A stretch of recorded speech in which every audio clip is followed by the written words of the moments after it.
Hizi hapa nafasi za kazi katika manispaa ya Kigoma Ujiji. Manispaa ya Kigoma Ujiji kuna nafasi 4 za kazi zilizoweza kutolewa. Nafasi hizo ni dereva daraja la pili nafasi 2, na sifa ni mwajiri mwenye cheti cha kidato cha 4 na leseni ya daraja E au C ya uendeshaji wa magari ambao umefanya kazi kwa muda usiopungua mwaka mmoja. Pia uwe na cheti cha basic driving course kutoka VETA au chuo kingine kinachotambuliwa na serikali. Nafasi nyingine ni msaidizi wa kumbukumbu daraja la pili, record management assistance, ambapo pia hapa kuna nafasi 2. Sifa au masharti ya jumla kwa ombaji: hakikisha wewe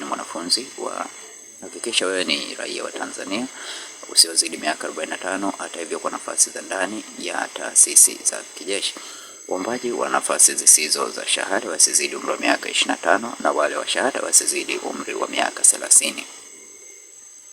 Na mwisho wa kutuma maombi ni tarehe 31 Julai 2026.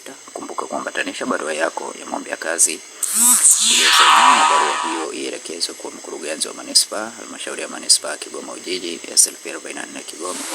Maombi yote yatumwa kupitia mfumo wa kielektroniki wa ajira, yani recruitment portal au ajira portal.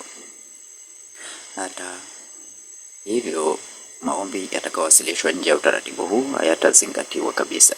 Hakikisha hatua ya kwanza umepata PDF hii kuweza kuangalia sifa na majukumu ya kazi husika, ili uangalie kama unaweza kuomba uweze kuomba.